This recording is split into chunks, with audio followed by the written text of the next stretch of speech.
ከ600 ህፃናት አንዱ ከከንፈርና ከላንቃ መሰንጠቅ ጋር ተያይዞ ነው የሚወለደው። ሳይንሱ ምን ይለናል? ሰዎቹ እንደሚሉት ነው ወይ?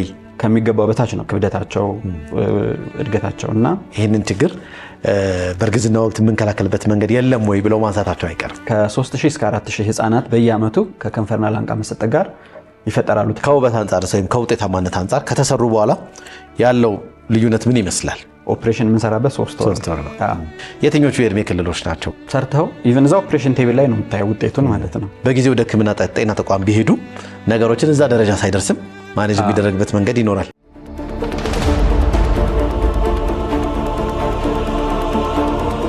ጤና ይስጥልን ተመልካቾቻችን፣ ዘውትር በዚህ ሰዓት ወደ እናንተ የሚቀርብላችሁ ሳምንታዊው የጤና ጥበብ ፕሮግራማችን ተጀምሯል። ጤና ጥበብ ፕሮግራማችንን ሰላም ሄልዝ ኮንሰልተንሲ ከአባይ ቴሌቪዥን ጋር በጋራ በመሆን ወደ እናንተ የሚያደርሱት ፕሮግራም ነው። በዚህ ፕሮግራም ላይ በጤናው ዘርፍ ላይ ከፍተኛ አስተዋጽኦ ያበረከቱ የሚገኙ የህክምና ባለሙያዎችን እንግዳ አድርገን በመጋበዝ ያላቸውን እውቀትና ክህሎት ወደ እናንተ የምናደርስበት ፕሮግራም ነው የጤና ጥበብ ፕሮግራማችን። ዛሬም እንደተለመደው እንግዲህ አንድ እንግዳ ይዤላችሁ ቀርቤያለሁ። እስከ ፕሮግራማችን ፍጻሜ አብራችሁን ቆዩ።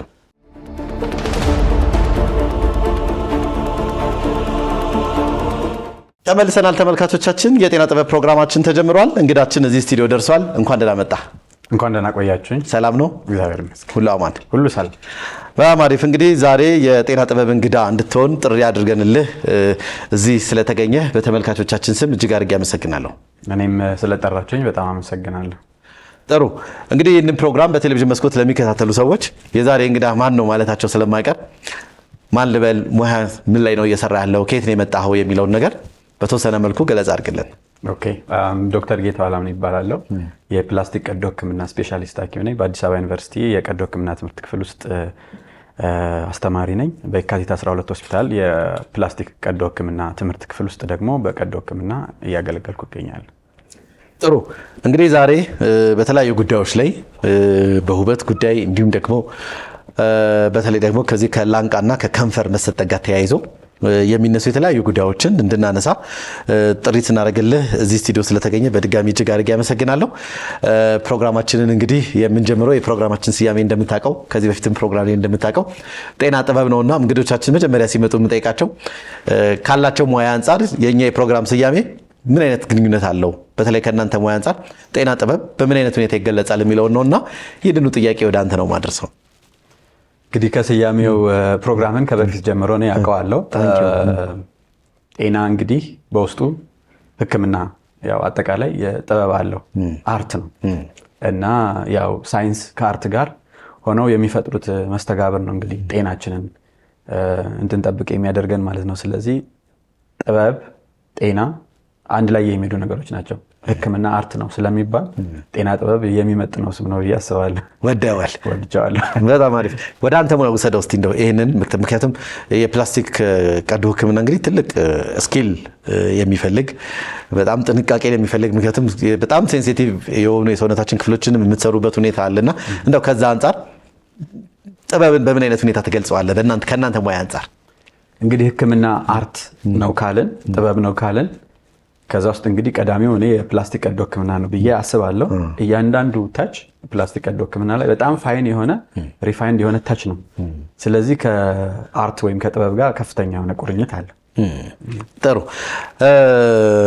ወደ ጉዳያችን እንግዲህ በቀጥታ ስንገባ ዛሬ በዋናነት እንድንገናኝ የፈለኩት ምክንያት በተለይ ህፃናት ላይ ከዚህ ከከንፈርና ከላንቃ መሰንጠቅ ጋር ተያይዞ እንግዲህ ያው በርካታ ሰዎች መረጃ አላቸው ብዬ ተስፋ አድርጋለሁ።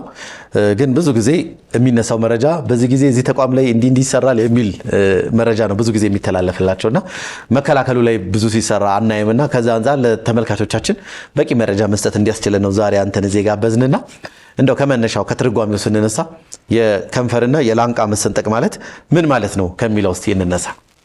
በጣም ጥሩ ጥያቄ ነው ያነሳው። እንግዲህ የከንፈርና የላንቃ መሰንጠቅ ስንል በጣም የተለመደ የአፈጣጠር ችግር ነው። በጽንሰት ወቅት የሚፈጠሩ አንዳንድ ነገሮች የከንፈራችንና ላንቃችን በደንብ ግጥም ብለው እንዳያድግ ያደርጋሉ ማለት ነው። ብዙ ፋክተሮች አሉት። ጄኔቲክስ የራሱ አስተዋጽኦ አለው። ኢንቫይሮንመንትም ደግሞ በእርግዝና ጊዜ የሚወሰዱ አንዳንድ ነገሮችም እንደዚሁ መድኃኒት ሊሆን ይችላል፣ የተለያዩ ተጓዳኝ የሆኑ ችግሮች ይህንን ነገር ሊያመጡት ይችላሉ። ወይም የጀነቲክስ እና እንደዚህ የተጓዳኝ ነገሮች ጀነቲክስ እና ኢንቫይሮንመንት ኢንተርፕሌይ ውጤት ነው የከንፈርና የላንቃ መሰንጠቅን የሚፈጥረው እንላለን። ግን አብዛኛው ምክንያት በእርግጥ በትክክል አይታወቅም። ሆኖም ግን በጣም የተለመደ ነገር ነው። ከ600 ህፃናት አንዱ ከከንፈርና ከላንቃ መሰንጠቅ ጋር ተያይዞ ነው የሚወለደው። ስለዚህ ዩካን ኢማጂን ምን ያህል ኮመን እንደሆነ። በዛም ደረጃ የተፈጠረ ግን አብዛኛው ማህበረሰብ ግንዛቤ ያለው ብዬ ስቲል አላምንም። ምክንያቱም ይሄ አፈጣጠር ችግር እንዳለ እናውቃለን፣ ግን ስቲል ብዙ ሰዎች ከዚህ ችግር ጋር ይኖራሉ። አብዛኛውን የጉልምስና ጊዜያቸውን አዳልትሁድ ጊዜያቸውን ከንፈርና ላንቃ መሰንጠቅ ይዘው ሳይሰራላቸው የኖሩ ብዙ የማህበረሰብ ክፍሎችን አግኝተናል ይህንን ህክምና በምናደርግበት ጊዜ እና የተለመደ ነገር ቢሆንም ግን ስቲል በህክምና መስተካከል እንደሚችል አብዛኛው ማህበረሰብ ግንዛቤ ያለው ብዬ አላስብም። ቅድም እንዳልከው በዚህ ተቋም እንደዚህ አይነት አገልግሎት ይሰጣል እየተባለ ማስታወቂያዎችን እናያለን። ከበፊት ጀምሮ ካየን ይህን አገልግሎት ሲሰጡ የነበሩ ኤክስፓት ሰርጅኖች ከውጭ እየመጡ ፈረንጆች ብዙ ጊዜ እየመጡ እንደ ካምፔን እያደረጉ እየሰሩ ይሄዱ ነበረ። ላለፉት 15-20 ዓመታት እንደዚህ የሚሆን ደግሞ በኢትዮጵያን በአገር በቀል ቀዶ ህክምና ስፔሻሊስቶች ይህ አገልግሎት በተለያየ ቦታ እየተሰጠ ይገኛል ማለት ነው። እንግዲህ ከዚህ ግንባር ቀደሙን አገልግሎት እየሰጠ ያለው የካቲት 12 ሆስፒታል እኛም ሰራበት የህክምና ማዕከል ነው። 15 ዓመት 20 ዓመት ኤክስፔሪየንስ አለው በዚህ የከንፈርና የላንቃ መሰንጠቅ ዙሪያ። ኢትዮጵያ ውስጥ ያሉ ሰርጅኖችንም በማስተማር ይህንን ሙያ በደንብ እንዲሰሩ ለማስተማር የሚሆን ጥሩ ሴንተር ስለሆነ አብዛኛውን ኢትዮጵያ ውስጥ ያሉ የከንፈርና የላንቃ መሰንጠቅ ቀዶ ህክምናዎችን የሚሰሩት በዚህ ተቋም ውስጥ ያለፉ ናቸው። ጥሩ። እንደው ቁጥር ማንሳት እንችላለን? እንደው የዓለም ጤና ድርጅት የሚያወጣው መረጃ ሊሆን ይችላል። በተለይ ከዚህ ከከንፈርና ከላንቃ መሰንጠቅ ጋር ተያይዘው አገራችን ላይ ያለው ቁጥር እንደው በተወሰነ ማንሳት እንችላለን? ኢትዮጵያ ውስጥ ካለን ፖፑሌሽን አንጻር ከ3000 እስከ 4000 ህፃናት በየአመቱ ከከንፈርና ላንቃ መሰንጠቅ ጋር ይፈጠራሉ ተብሎ ነው የሚታሰበው። በአንድ ዓመት ውስጥ በጣም ብዙ ቁጥር ነው። የተለያየ ቦታ አዲስ አበባን ጨምሮ የተሰሩ ሪሰርቾችም ነበሩ እንዲሁ ምን ያክል ነው የሚለውን ቁጥር ለማወቅ ማለት ነው። አዲስ አበባ ውስጥ ወደ 42 የሚሆኑ የማዋለጃ ህክምና ተቋማትን ያማከለ ትልቅ ጥናት ተጠንቶ ነበረ። ከሱ ውስጥ እንግዲህ ከ672 ህፃናት አንዱ ከንፈርና ላንቃ መሰንጠቅ ይኖረዋል ተብሎ ነው የሚታሰበው። በጣም ብዙ ነው። የተለያየ ቦታ ደግሞ መቀሌ መካ የተሰራ እንደዚሁ ሪሰርች ከዚሁ ቁጥር ጋር ተመሳሳይ ነው የሚያሳየውና አገራችን ውስጥ በእርግጥ የተለመደ እንትን ነው ችግር ነው። አንዳንድ ጊዜ ሰዎች የዚህ የከንፈርና የላንቃ መሰንጠቅን ሳይንሳዊ አያደርጉትም። በተለይ አንዳንድ የማህበረሰብ ክፍሎች ያው እንግዲህ እነሱ የሚሉትን ቋንቋ ነው የምጠቀምልህ። ከዚህ ከባዕድ አምልኮ ከእርግማን ጋር እንደዚህ በመሆኑ ነው እንደዚህ የወለደችው በዚህ ምክንያት ነው የሚል አመለካከት አላቸው ብዙ ወላጆች ማለት ነው። እንደው ከዚህ አንጻር ሳይንሱ ምን ይለናል? ሰዎቹ እንደሚሉት ነው ወይ የሚለው ነገር በተወሰነ መልኩ ክሊር ብታደርግላቸው። እንግዲህ የከንፈርና የላንቃ መሰንጠቅን አፈጣጠር ሞርፎጀነሲሱን በመጀመሪያ ስንረዳው ከእርግማን ከቁጣ ከምንም ጋር የሚገናኝ ነገር አይደለም። የትኛውም ቤተሰብ ላይ ሀፕን ሊያደርግ የሚችል ነው። ምንም በዘራቸው በቤተሰብም እንደዚህ አይነት ችግር የሌለባቸው ሰዎች ላይ ሀፕን የሚያደርግ ነገር ነው።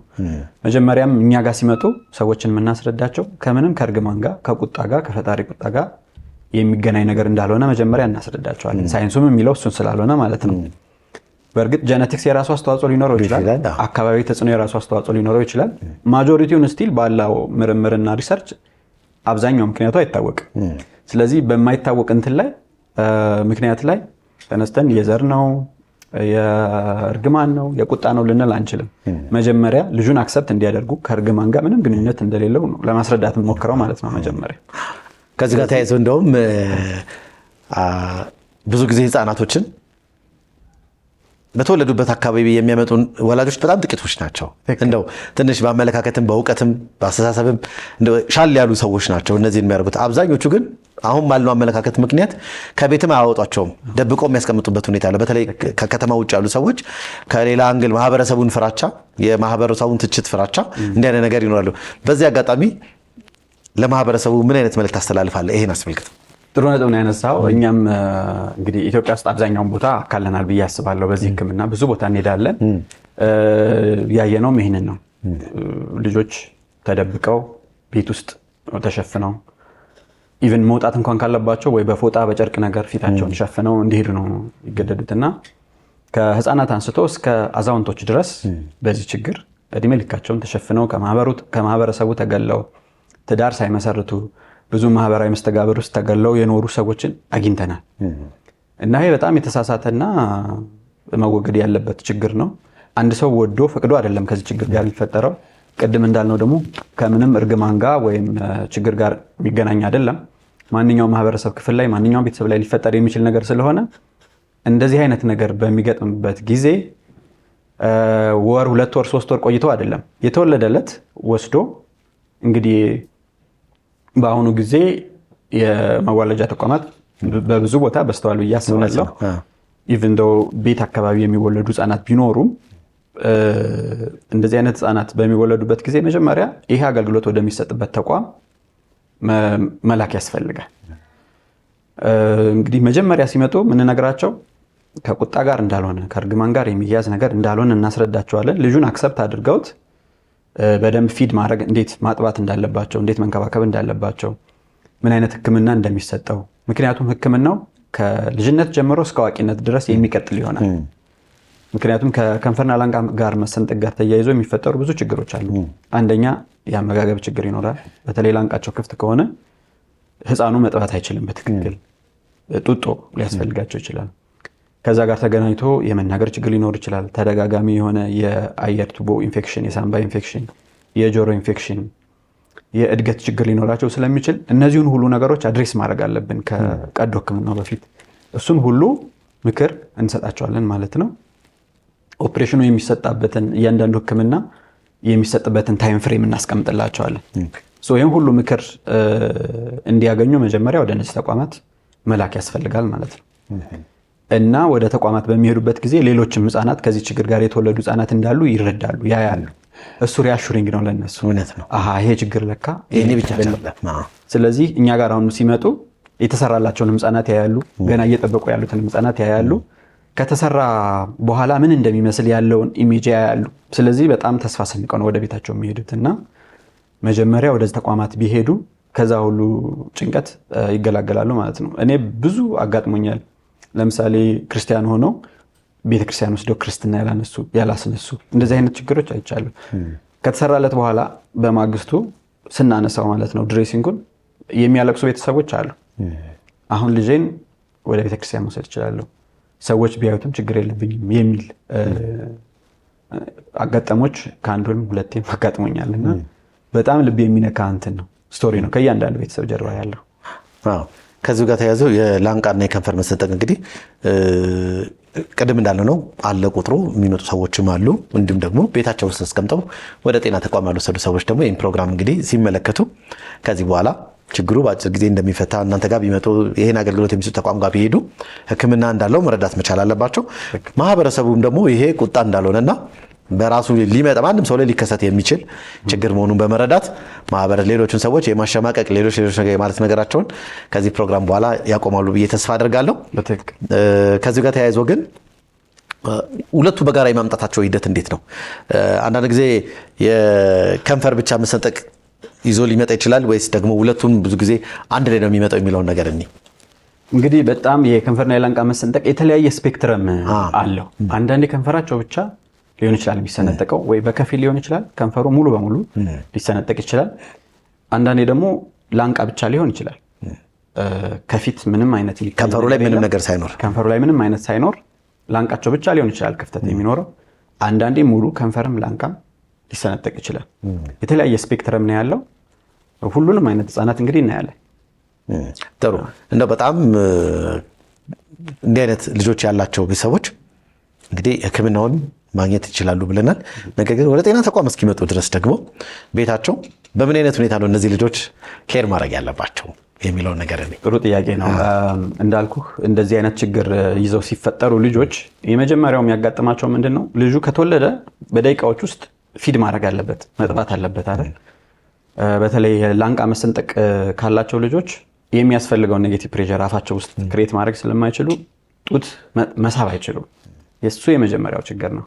ስለዚህ እንደዚህ አይነት ችግር በሚገጥምበት ጊዜ በማጥባት ከመታገል ይልቅ ጡጦ ጫፋቸው ረዘም ያሉ ጡጦችን ገዝተው ቀዳዳውን ሰፋ በማድረግ ልጁ ዳይሬክትሊ በጡጦ እንዲጠባ ማድረግ አለባቸው ማለት ነው።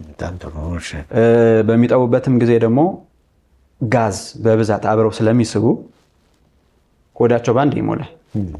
ስለዚህ ቶሎ ቶሎ እንዲያስገሷቸው እና ደግሞ ትንሽ ትንሽ ግን ቶሎ ቶሎ እንዲያጠቧቸው ይመከራል እነዚህ ህፃናት ማለት ነው። በቀላሉ በጋዝ ስለሚሞላ ጨጓራቸው ቶሎ ቶሎ እያስገሱ እንዲያጠቧቸው ማድረግ ያስፈልጋል። ጉንፋን እና የላይኛው የመተንፈሻ አካል ኢንፌክሽን በሚይዛቸውም ጊዜ ደግሞ ተጓዳኝ የጆሮ ኢንፌክሽን፣ የሳምባ ኢንፌክሽን ሊኖራቸው ስለሚችል ወደ ጤና ተቋም ደግሞ በመሄድ ማሳየት ይኖርባቸዋል ህክምናው እስከሚደረግ ድረስ ማለት ነው። በተለይ የጆሮ ኢንፌክሽን በጣም የተለመደ ነገር ነው እና እስከ መስማት አለመቻል ድረስ ሊያመጣ ስለሚችል ቶሎ ቶሎ ጆሮአቸውንም ቼክ መደረግ አለባቸው ህፃናቱ ማለት ነው። ጥሩ። ሌላው ከዚህ ጋር በተያያዘ ህክምናው እንግዲህ ያው በሀገራችን እንደሚሰጥ በተወሰነ መልኩ አንስተናል። በጣም በርካታ ህፃናትም እንግዲህ ከእንደዚህ አይነት ችግሮች ተላቀው ማህበረሰቡ የሚጠብቀውን ልጆች ሆነዋል ማለት ነው። ከዚህ ጋር ተያይዘው ግን አንዳንድ ጊዜ የማህበረሰቡ ተጽዕኖ እንዳለ ሆኖ የማህበረሰቡን ደግሞ ተጽዕኖ አልፈው የሚመጡ ሰዎች ይኖራሉ። ተደራሽነቱ ምን ይመስላል? አዲስ አበባ ብቻ ነው አገልግሎት ያለው ወይስ በሌሎች ቦታዎችም አገልግሎት ይሰጣል? እንግዲህ ኢትዮጵያ ውስጥ ብዙ የፕላስቲክ ቀዶ ህክምና ስፔሻሊስቶች እየተመረቁ ስለሆነ አትሊስት በየክልሎች ይህን ነገር ተደራሽ ለማድረግ እየተሞከረ ነው። ግን አንዳንድ በዞን ሆስፒታሎች ደረጃም አገልግሎቱ ይሰጣል። ኦልሞስት እኛ እንኳን ብዙ ቦታዎች አድሬስ ለማድረግ እንሞክራለን። በተወሰነ ታይም ኢንተርቫል እየሄድን ህፃናት ተሰብስበው ይጠብቁናል። ሄደን ይህን አገልግሎት ለመስጠት እንሞክራለን።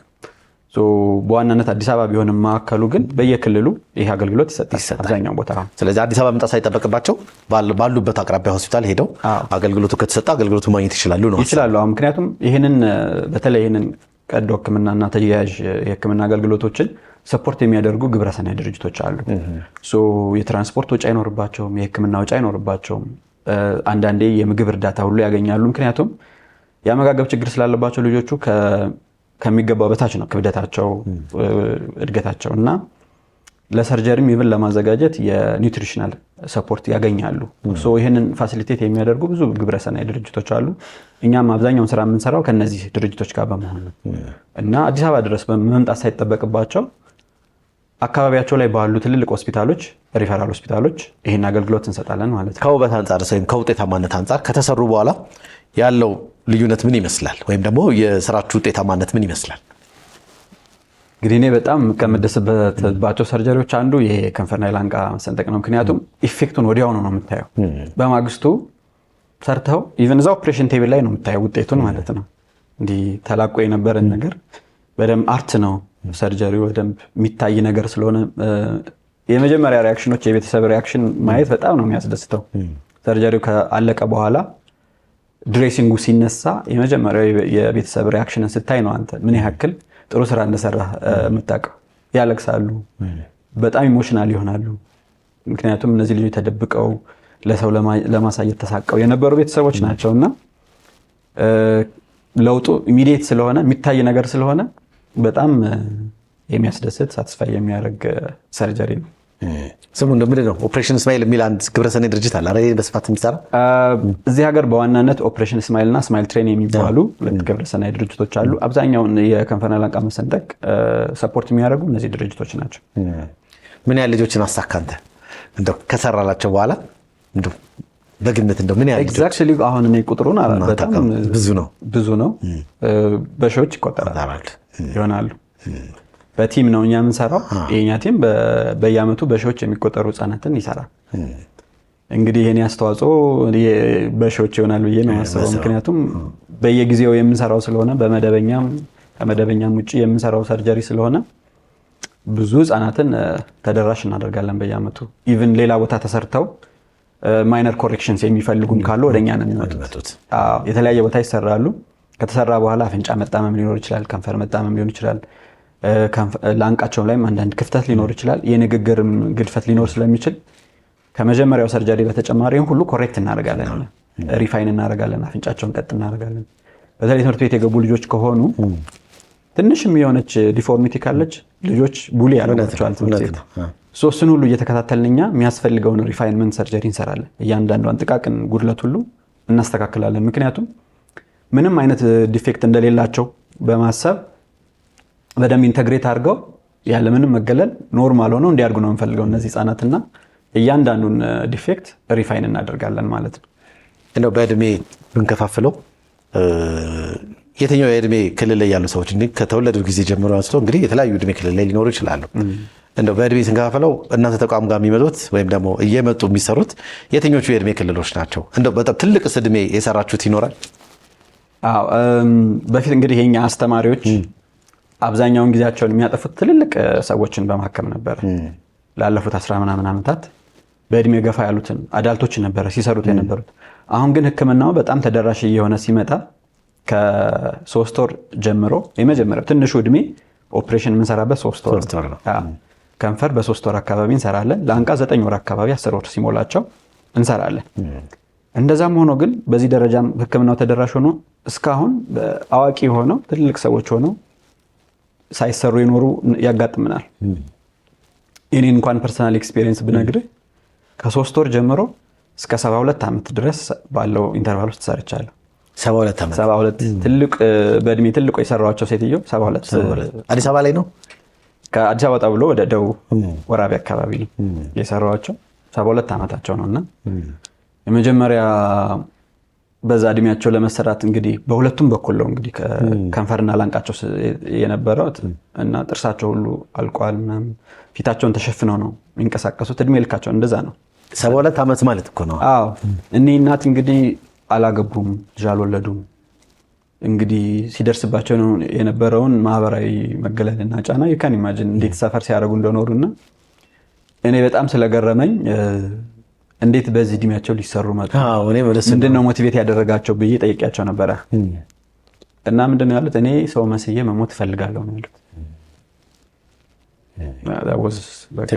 በጣምና ምን ያህል እንደጎዳቸው ራሱ ይነግርሃል ቃሉ። አዎ በማግስቱ ፎቶ አንስተን አሳየናቸው። ፊታቸው ምን እንደሚመስል አለቀሱ። ምክንያቱም እኔ እናት ሰው ቤት መሄድ አይችሉም። ህፃናትም ሲያዩዋቸው ስለሚሮጡ ፊታቸውን ሸፍነው ነው የሚንቀሳቀሱት ምናምን እና ለእኔም ለፔሽንቷን በጣም ኢሞሽናል ሞመንት ነበረ። ስለዚህ በዛ እድሜ ደረጃ ሁሉ ያሉ ሰዎች አሉ አሁን ድረስ ማለት ነው። እኔ ግን አንዳንዴ እስከዛ ለምሳሌ አሉ አሁን አንዳንድ ሰዎች እድሜያቸው 40 50 አደልት ላይ ያሉ ሰዎች ይኖራሉ። እነሱ ራሱ አሁን ለመሰራት ራሱን ብዙዎቹ እኔም የመረጃ ክፍተት ነው ብዬ አላስብም። የመረጃ ክፍተት ብቻም አይደለም። እኔ የራሳቸው እንግዲህ የሚያስቡት የራሳቸው ምክንያት ሊኖር ይችላል። እንደው ምንድነው ትላለህ እዛ ጋር እንደው በአንተ አሳሰብ? ለአንድ ማህበረሰብ ውስጥ እንግዲህ የፈጣሪ እንደዚህ ካረገኝ እኔ ለምን ቀይራለሁ የሚል ነገር ይኖራል። በአንድ ወቅት እንደውም አንድ አስተማሪያችን የነገረን ስቶሪ ትዝ ይለኛል። አይ ቲንክ ወደ ደቡብ የሆነ አካባቢ ነው ወደ ኦሞባሊውን ብቻ እዛ ሄደው ሊሰሩ እንደዚህ ተሰብስበው ህፃናት ተሰብስበው አመጡላቸው። ሲያናግሯቸው የአካባቢው ኢልደርስ አባቶች በጣም ተቆጡ። መሰራት የለባቸውም ብለው ማለት ነው። አንዳንድ ማህበራዊ እንትኖች ብዥታዎች አሉ። ይሄ ፈጣሪ ስራ ስለሆነ መቀየር የለበትም የሚል እምነት ያላቸው ሰዎች ይኖራሉ። እንዳልከው ኢንፎርሜሽን ክፍተት እንኳን ባይኖር ከችግሩ ጋር ተባብሮ የመኖር እሳቤ ይኖራል። ግን አሁን በጣም የተቀየረ ይመስለኛል። መቀየርም አለበት። ማንም ሰው ከእንደዚህ አይነት ክፍተት ጋር መኖር የለበትም። እና እነዚህ ነገሮች ያው በጊዜ ሂደት አይ ቲንክ እየተስተካከሉ ያሉ ይመስለኛል። ያው ተመልካቾች ማንሳታቸው ስለማይቀር ይሄን ጥያቄ ይሄንን በጣም የምታወሩትን ጉዳይ መከላከል አይቻልም ወይ? ይሄንን ችግር በእርግዝና ወቅት የምንከላከልበት መንገድ የለም ወይ ብለው ማንሳታቸው አይቀርም። ምን ምላሽ አለ? በጣም ጥሩ ጥያቄ ያነሳው። ምክንያቱም የመጀመሪያው ልጅም ካላቸው ሁለተኛው ሶስተኛው ከእንደዚህ አይነት ችግር ጋር የመፈጠር እድሉ ምን ያክል ነው፣ እንዴት መከላከል እንችላለን የሚሉ ጥያቄዎች ይጠይቃሉ በተደጋጋሚ ወላጆች። በመጀመሪያ እንግዲህ ይሄን ችግር ለመከላከል ብለን የምናስበው እርግዝና በደንብ መታቀድ አለበት። መጀመሪያ እርግዝና ፕላን ከተደረገ ተጓዳኝ የሆኑ ችግሮች ካሉ ለምሳሌ ሱስ ሊሆን ይችላል በእናትም በአባትም በኩል እሱን ማቆም ያስፈልጋል። እንደገና ደግሞ መድኃኒቶች በእርግዝና ጊዜ መወሰድ የሌለባቸው መድኃኒቶች አሉ። ቴራቶጂንስ እንደዚህ አይነት አካላዊ ጉድለት ሊያመጡ የሚችሉ መድኃኒቶችን ማስወገድ ያስፈልጋል ማለት ነው። እና ደግሞ ምግቦቻችንን ፎርቲፋይ ማድረግ፣ አንዳንድ ሰፕሊመንቶችን መውሰድ፣ ለምሳሌ እንደ ፎሊክ አሲድ አይነት መድኃኒቶች እንዲወሰዱ ሪኮመንድ ይደረጋል። የከንፈርና ላንቃ መጠቀም ብቻም ሳይሆን ሌላ ተጓዳኝ እንደ ኒውራል ቲዩብ ዲፌክት የመሳሰሉ ችግሮችንም ስለሚከላከል ፕሬግናንሲው በደንብ ፕላን ተደርጎ አንዳንድ ሰፕሊመንቶችን በመውሰድ ከምንም አይነት ሱስና አካባቢ ተጽዕኖ በመራቅ ሰማው መቀነስ ይቻላል ተብሎ ነው የሚታሰበው ማለት ነው። እስቲ አሁን ደግሞ ከዚህ ከከንፈርና ከላንቃ መሰጠቅ ወጣ እንበልና የእናንተ ሙያ እንግዲህ በጣም የተለያዩ ስራዎችን ይሰራ። በተለይ ከውበት ጋር ተያይዘው የሚሰሩ በርካታ ስራዎች ትሰራላችሁና በመንግስት ጤና ተቋም እንግዲህ ያው የውበት ጉዳይ ብዙም አገልግሎት ባይሰጠውም በግሉ ዘርፍ ላይ በጣም በርካታ ስራዎች እየተሰሩ ነው የሚገኘው። እንደው በዋናነት ግን ወደምትሰሩት ስራ ከመግባቴ በፊት ውበት በእናንተ ሙያ በምን አይነት መልኩ ይገለጻል የሚለውን ነገር እስቲ ውበት ሲባል ሰው ጋር የሚመጣ ድቅን ነው የሚልለት ነገር ስላለ ውበት እንግዲህ ዲፋይን ማድረግ በጣም ከባድ ነው። ምክንያቱም ውበት እንደተመልካቸው ነው ይባላል አይደለ? ከእኛ ሙያ አንጻር እንግዲህ የውበት ሕክምና አንደኛው ነው። ምንም እንኳ በሀገራችን ብዙም የተለመደ ባይሆንም፣ ምክንያቱም አብዛኛውን ጊዜያችን የምናሳልፈው በመንግስት ሆስፒታል የሪኮንስትራክቲቭ ሰርጀሪ ወይም ፋንክሽናል ሰርጀሪዎችን በመስራት ነው። ነገር ግን አሁን ላለፉት ጥቂት ዓመታት ይሄ ሕክምና በግል የሕክምና ዘርፍ በስፋት እየተሰጠ ይገኛል። እንግዲህ ውበት ሲባል ያለውን ተፈጥሮ ሜንቴን ማድረግ ወይም ማጉላት ነው። በጊዜ ሂደት እንግዲህ ሁሉም ነገር ይቀየራል። በእድሜ በምን ገጽታም ይለወጣል አይደል? እሱን ሜንቴን ማድረግ አንደኛው ሲሆን ተፈጥሮ የሰጠንን ደግሞ ማጉላት እና ኢንሄንስ ማድረግ አንደኛው ኮምፖነንት ነው ማለት ነው። እንግዲህ ውበት እንዳልኩ ዲፋይን ማድረግ አስቸጋሪ ነው። ግን ሰዎች ፍላጎታቸው የተለያየ ነው። የሰዎችን ፍላጎት እና ያለውን የሕክምና ስታንዳርድ በመጠበቅ ውበታቸውን ኢንሄንስ ማድረግ ሲሆን ይህም እንግዲህ አንደኛው ኢንቮልቭ ከሚያደርጉት ዲሲፕሊኖች ውስጥ አንዱ የፕላስቲክ ቀዶ ሕክምና ኤስቴቲክ ሰርጀሪ ወይም ኮስሜቲክ ሰርጀሪ አንደኛው ነው ማለት ነው። ይህም እንግዲህ የተለያዩ አማራጮችን በመጠቀም ውበትን ማጉላት ይቻላል ማለት ነው። ብዙ አይነት አሁን ደግሞ ከረንትሊ ብዙ አድቫንስመንቶች አሉ። ሚኒማል ኢንቬሲቭ ሰርጀሪዎች አሉ፣ ብዙ እንትኖች አሉ፣ ፊለርስ አሉ፣ የተለያየ አማራጮች አሉ። ከዛ የቀዶ ሕክምና አማራጭ አለ። እነዚህን ሁሉ በማድረግ እንግዲህ ውበትን ማጉላት ይቻላል ማለት ነው። ማድረግ ይቻላል። ውበት እንግዲህ አሁን የወንዶችን በዛው ልክ ስለ ውበታቸው መጨነቅ እየጀመሩ ነው የሚሉ አንዳንድ ጥናቶች አሉ። ግን አብዛኛው ውበት ሲመጣለ ሴቶች ላይ ነው አይደል? ትኩረት ወዲያው አእምሮ የሚሄደው ሴቶች ላይ ነውና ሴቶች ናቸው ለውበታቸው፣ ለምናቸው፣ ለገጽታቸው፣ ለቅርጻቸው ሲጨነቁ ታያለህ ብዙ ጊዜ። አሁን እንደውም ከተማችን ላይ ሴቶች ቦርጫቸውን እንግዲህ አላስፈላጊ ፓርቱን ቦርጫቸውን እያስተካከሉ የሚገኙበትም ሁኔታ አለ። ይህ አገልግሎት ምን ይመስላል አሁን ያለበት ሁኔታ? ውጤታማነቱስ እንዴት ነው የሚለው ነገር አሁን አንዳንድ ሴቶች ምን ይላሉ? አይ ከተወገደ በኋላ እኮ ድጋሚ መምጣት እድል አለው፣ ቦርጮ ተመልሶ ሊመጣ ይችላል፣ እንዲህ አይነት ስጋት አለ፣ ይሄ ምንድን ነው የሚሉ ነገሮች አሉና ስለሱ የተወሰነ ነገር በለን እስቲ። ጥሩ እንግዲህ አሁን ያልከው የህክምና አይነት የስብ መምጠጥ ወይም የላይፖሰክሽን ህክምና ነው። በመጀመሪያ እንግዲህ አንድ ሚስኮንሰፕሽን አለ። ጀስት ክብደት ለመቀነስ የሚሰራ ይመስለዋል ብዙ ሰው። ይህ ስብ መምጠጥ ወይም ላይፖሰክሽን ግን በዋናነት ክብደት ለመቀነስ አይደለም የሚሰራው፣ የቦዲ ኮንቱር ወይም ቅርጽን ለማስተካከል ነው። ሰዎች በኤክሰርሳይዝ፣ በስፖርት፣ በዳይት ሰውነታቸውን የሚፈልጉትን የክብደት መጠን አችብ ካደረጉ በኋላ ግን እዚህ ሆድ አካባቢ የሚቀር ጮማ ወይም ፋት ይኖራል።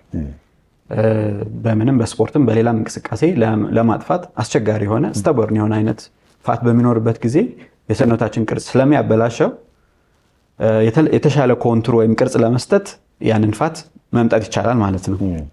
ሶ ክብደት ለመቀነስ ሳይሆን የሰውነትን ቅርጽ ለማስተካከል ነው ይሄ ህክምና የሚሰራው ማለት ነው።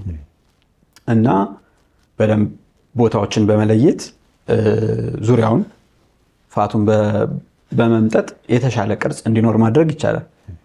ከዛ በኋላ ይሄ ህክምና ከተደረገ በኋላ ሰውነታቸውን ቅርጽ ሜንቴን ማድረግ አለባቸው፣ ኤክሰርሳይዝ ማድረግ አለባቸው፣ አመጋገባቸውን በደንብ ሬጉሌት ማድረግ አለባቸው። ይሄ የሚሰጣቸው ምክር ነው። ሊመለስ ይችላል ወይ ሲባል አዎ ሊመለስ ይችላል። ምክንያቱም እንዳልኩህ በደንብ ኤክሰርሳይዝ ካላደረጉ መጋገባቸውን በደንብ ሬጉሌት ማድረግ ካልቻሉ ኮንትሮል ማድረግ ካልቻሉ ይሄ ነገር ሊመለስ ይችላል። ያለውን ማጥፋትና መቀነስ እንጂ እንዳይመጣ ማድረግ አይቻልም። አንዴ ቅርጹን ማስተካከል ይቻላል።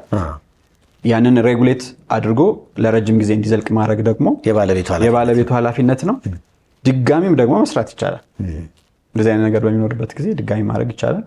ውጤቱ አመርቂ ነው። ኢሚዲየትሊ የሚታይ ነገር ስለሆነ ሪዛልቱ ምንም አጠያያቂ አይደለም። እንግዲህ ጮማ ከተለያየ ቦታ ሊመጠጥ ይችላል ማለት ነው።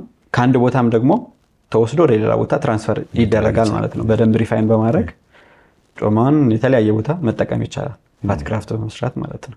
ከዚህ ጋር በተያያዘ ምናልባት በአንድ ጊዜ ምን ያህል መጠን ያለውን ጮማ ከሰውነት መምጠጥ ይቻላል የሚለው ነገር ማንሳት እንችላለን? እንግዲህ ጮማ በሚመጠጥበት ጊዜ አንዳንድ አላስፈላጊ ሳይድ ኢፌክቶች ሊኖሩ ይችላሉ። ከቴክኒክ ጋርም ተያይዞ ራሱ ጮማ መምጠቱ ከሚያደርገውም ተጽዕኖ አንጻር የሚመጡ ነገሮች አሉ። አንዳንድ ሬር ቢሆንም በደም ስር ውስጥ የመግባት እንትን ነገር ሊኖር ይችላል። ጮማ በሚወሰድበት ጊዜ ወደ ሳምባ ሄዶ ችግር ሊፈጥር ይችላል። በጣም ብዙ ቮሊዩም ለመምጠጥ ኢንጀክት የሚደረግ ፈሳሽ አለ፣ ፍሉድ አለ።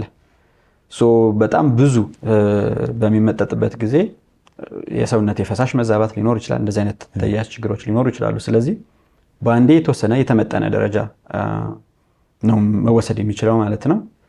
2 ሊትር ሊሆን ይችላል፣ 3 ሊትር፣ 4 ሊትር ሊሆን ይችላል። ግን የሰውየውን ሄሞዳይናሚክ ስታተስ ፎሎ በማድረግ በኢንዲቪዥዋላይዝ አድርገን ነው የምንመጣው ማለት ነው ከታካሚዎች።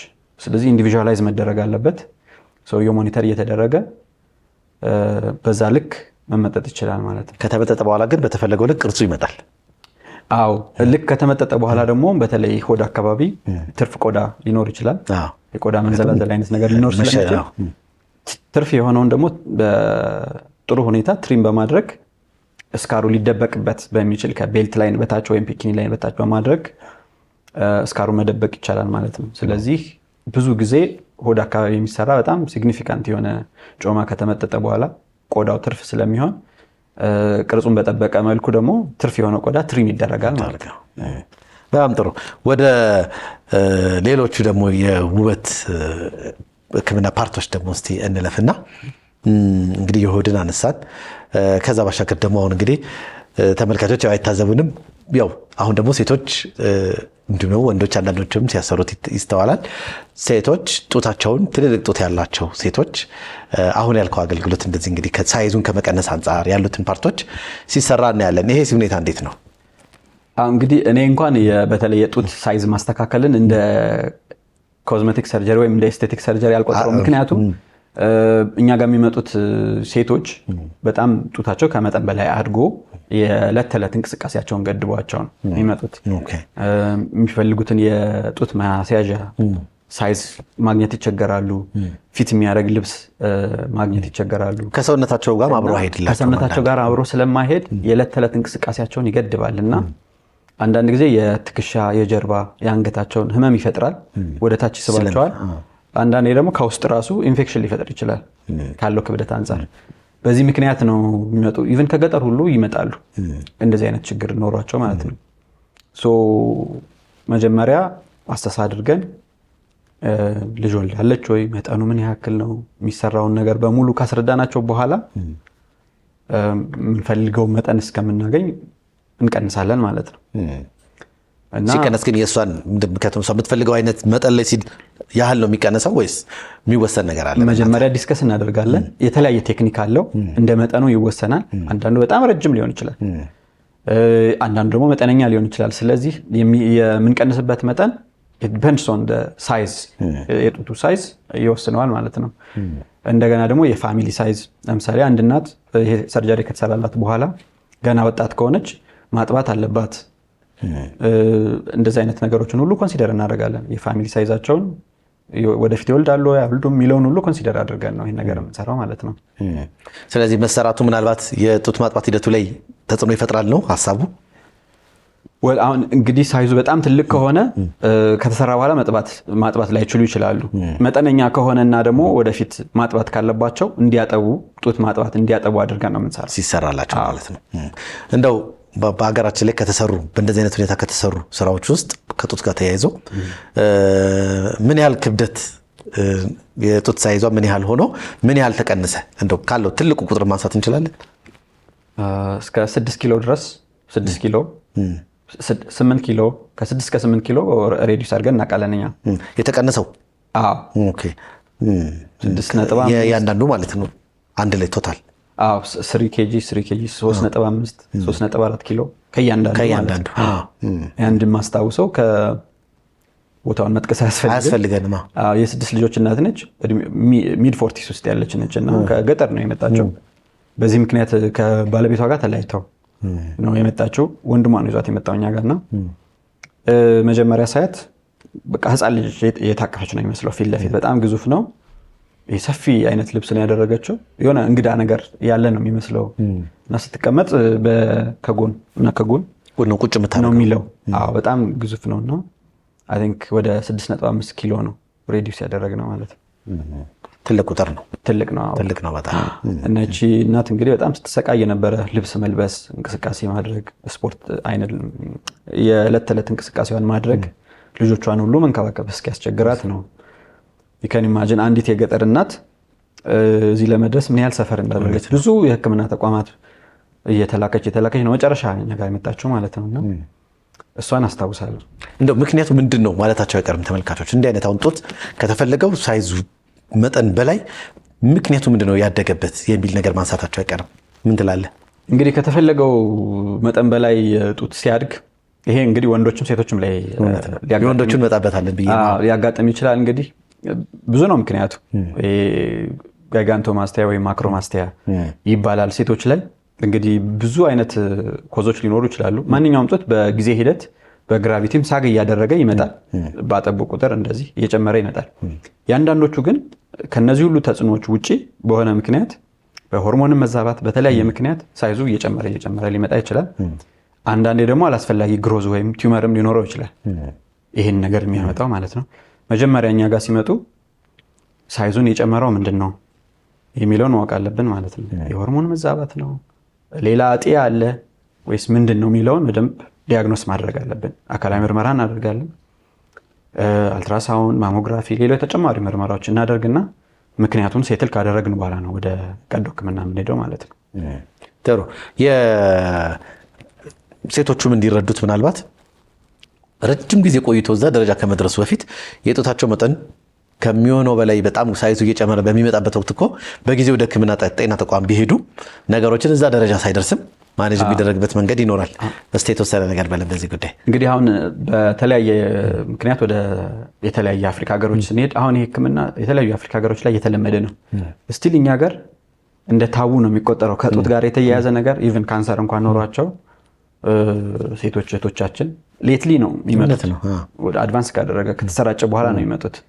የጡት ነገር በጣም ታቡ ነው እዚህ ሀገርና እኔ ሰዎች ቢረዱት ብዬ የማስበው ይሄ ችግር እስከሆነ ድረስ ምንም አይነት ተጽዕኖ ሳያመጣ በቀላሉ በቀዶ ሕክምና ሊስተካከል የሚችል ነገር ነው እና እዚህ ደረጃ ድረስ ደርሶ አድጎ በጣም እንቅስቃሴያቸውን እስከሚገድብ ሳይኮሎጂካሊ የስነ ልቦና ጫናውን በጣም ከፍተኛ ነው።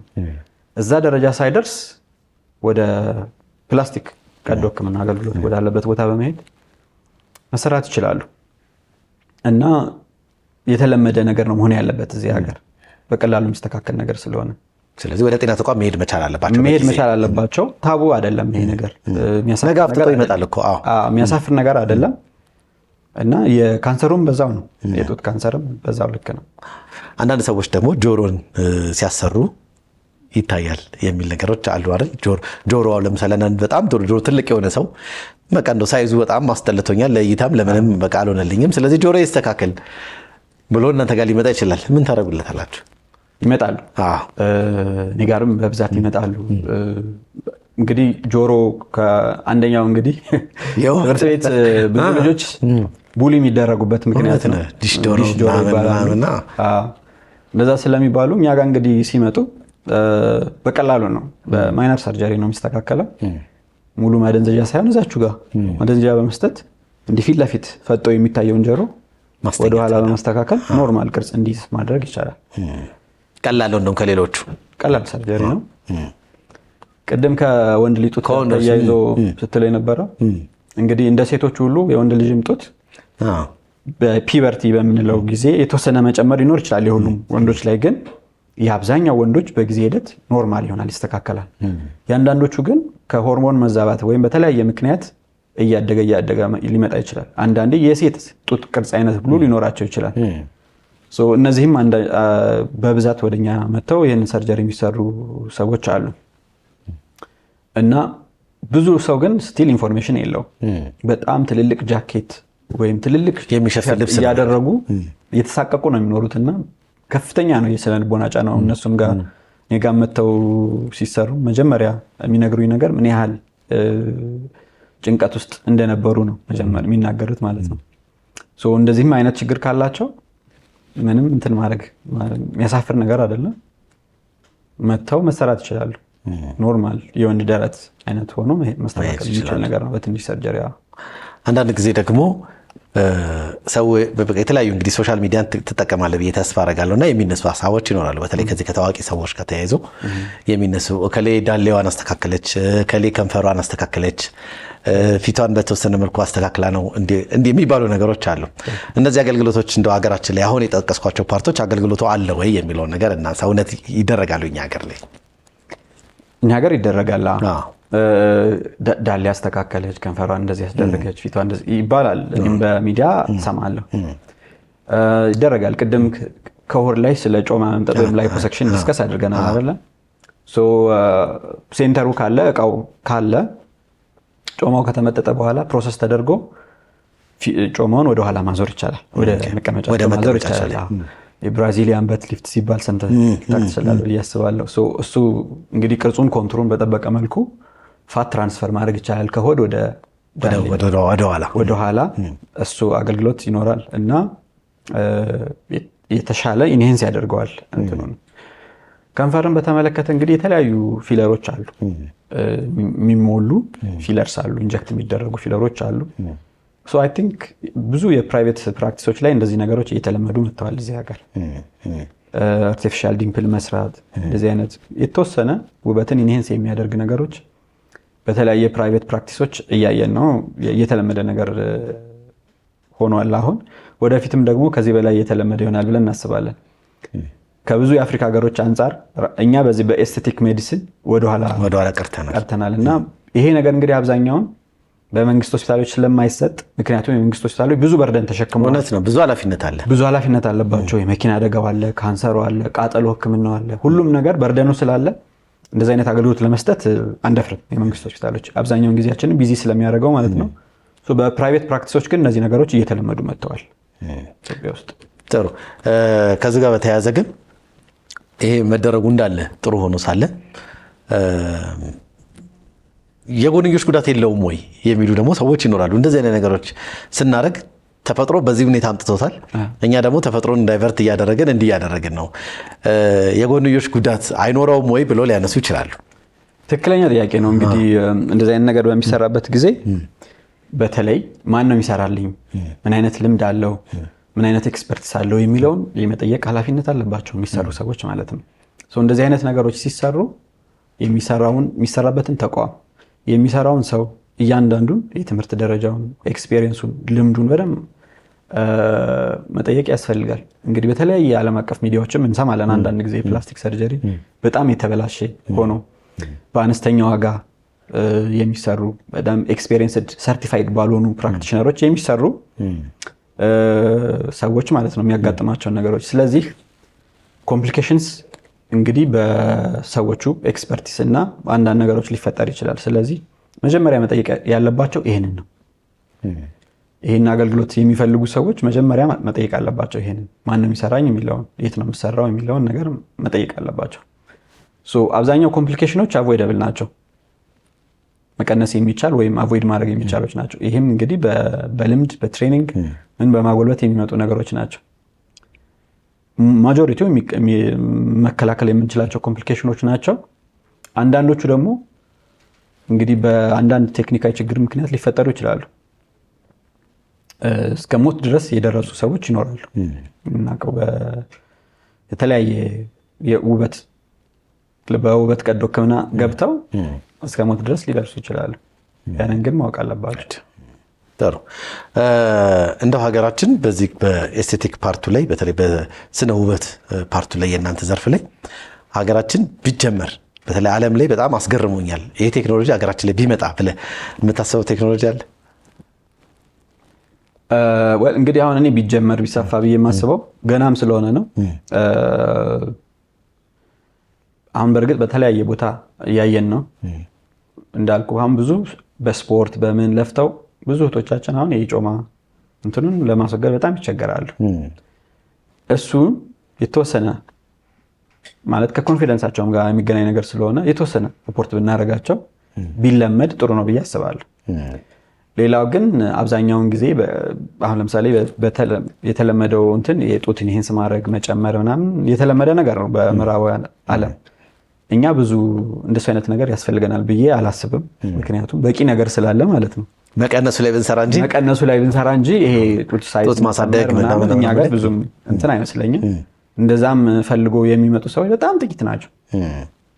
ስለዚህ እንደዚህ አይነት ነገሮች ላይ ሞር ይሄ ጮማ ከመምጠጥ ጋር ተያይዞ የሚሰሩ ነገሮች ሞር የተለመዱ ቢሆኑ ብዬ አስባለሁ። ከዛ ውጭ ግን አብዛኛውን ነገር ብዙም እንትን አይደለም፣ ኮንሰርኒንግ አይደለም። ጥሩ። እንግዲህ ያው ፕሮግራማችንን ከማጠናቀቃችን በፊት በተለይ መጀመሪያ መነሻ ወዳደረግነው የከንፈርና የላንቃ የከንፈርና የላንቃ መሰጠቅን እንግዲህ በጣም በርካታ ጉዳዮችን እሱ ላይ አንስተናል።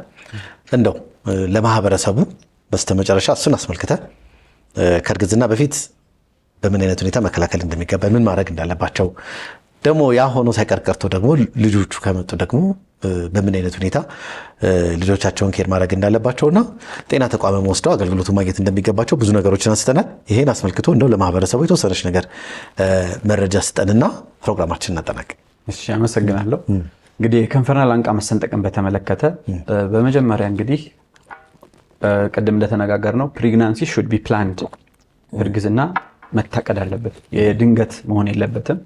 እንግዲህ እርግዝና ሲታቀድ ከ3 ወር ከ2 ወር በፊት ቀድሞ የሚደረጉ ጥንቃቄዎች አሉ። የሚወሰዱ መድኃኒቶች አሉ። እንደ ፎሊክ አሲድ የመሳሰሉ ነገሮችን መውሰድ ያስፈልጋል። የተጓዳኝ የሱስም ሊሆን ይችላል። ሌላ የምንወስዳቸው መድኃኒቶችም ካሉ መቀየር ያስፈልጋል ወይ ማቆም ያስፈልጋል። ቴራቶጀኒክ ያልሆኑ መድኃኒቶችን መውሰድ ያስፈልጋል። እርግዝናም ከተፈጠረ በኋላ መድኃኒቶችን እንደፈለግን መውሰድ የለብንም። መምረጥ አለብን። ምን አይነት ጉዳት ያመጣል የሚለውን በደንብ መጠየቅ አለብን። በሕክምና ተረድተን ነው እነዚህ አይነት ነገሮችን ማድረግ ያለብን ማለት ነው። ይህም ሁሉ ጥንቃቄ አድርገን እንግዲህ በማናውቀው በተለያየ ምክንያት እንደዚህ አይነት ችግር ሊፈጠር ይችላል። ይሄ በሚፈጠርበት ጊዜ መደናገጥ ወይም ቁጣ አድርገን ማሰብ የለብንም። እንደ ማንኛውም አካላዊ ጉድለት በቀዶ ሕክምና በተለያየ ሕክምና ሊስተካከል የሚችል ነገር መሆኑን በመገንዘብ ወደ ሕክምና ተቋም መሄድ ያስፈልጋል። እንግዲህ ይህ ሕክምና ከተወለደ ቀን ጀምሮ እስከ አዳልትሁድ ድረስ የሚቀጥል ነው። መጀመሪያ ከንፈሩን ለማስተካከል እንሞክራለን። የተለያየ ነገር ልክ እንደተወለደ ቴፕ በማድረግ ሲምፕል ፕላስተር በመለጠፍ በጣም ሰፊውን ጋፕ ማጥበብ ይቻላል። አፍንጫቸውንም ቅርጹን ማስተካከል ይቻላል።